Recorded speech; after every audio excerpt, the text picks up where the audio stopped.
The hall is quiet now. Empty chairs sit where families once gathered. Confetti lies crushed beneath footprints long since faded.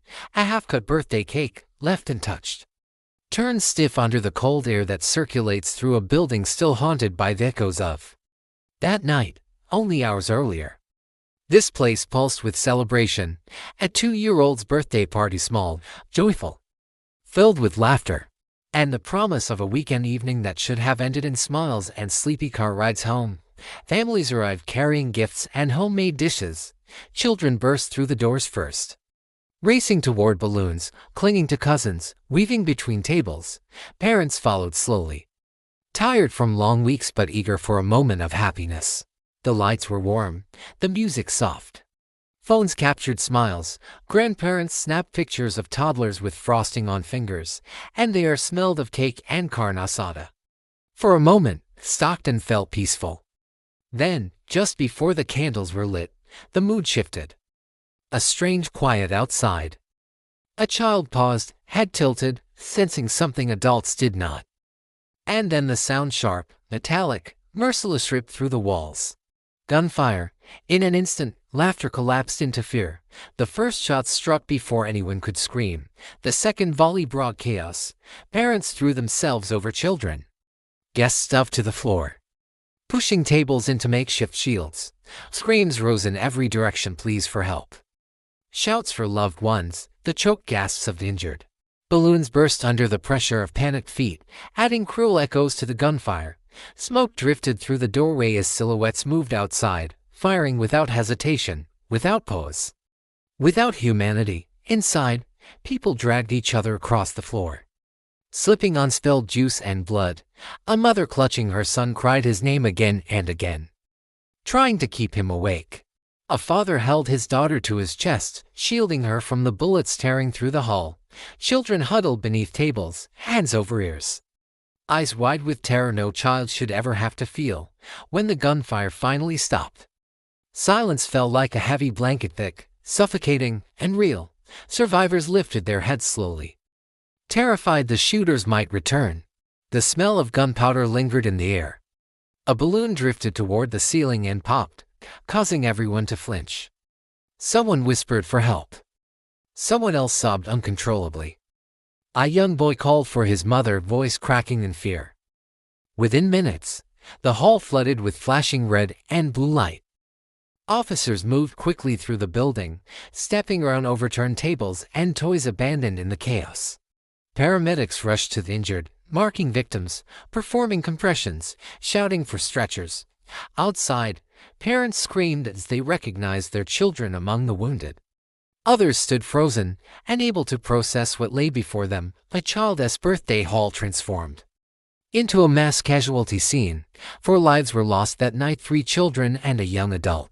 Dreams, futures, birthdays yet to come, all stolen in seconds. 11 more were injured, some critically, all forever changed. The city woke the next morning to a grief so heavy it felt impossible to breathe.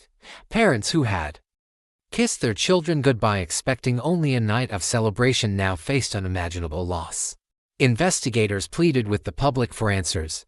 They combed through surveillance footage, collected shell casings, interviewed traumatized witnesses who struggled to recall anything beyond flashes of light and deafening noise.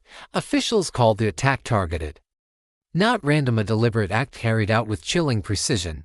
Yet the suspects vanished into the night, identities unknown, motives unspoken. Stockton, already battle-scarred from years of violence, felt the wound deepen. Residents questioned how a gathering meant to protect children from the dangers of the world could be invaded by the very horror they hoped to escape. Schools opened their doors for counseling. Churches held vigils. Candles flickered under photographs of smiling children whose lives ended before they truly began. Inside the hall, the cleanup crew moved quietly. They collected scattered toys, wiped dried frosting from tables, swept confetti mixed with debris into black bags. One worker paused at the birthday banner still taped to the wall. The paper was torn, a bullet hole puncturing one corner. He didn't remove it. He couldn't. It felt wrong to tear down what remained of innocence. Outside, neighbors left flowers against the brick wall. Plush teddy bears leaned against each other, rain dampening their fur, messages written in shaky handwriting read, "You deserve better." And we will not forget, parents held their children closer, gripping hands tighter when walking through parking lots, flinching at loud noises that once went unnoticed. Detectives continued their search, reviewing angles, tracing cars, following whispers. Someone, they insisted, knew something. Someone saw more than they admitted.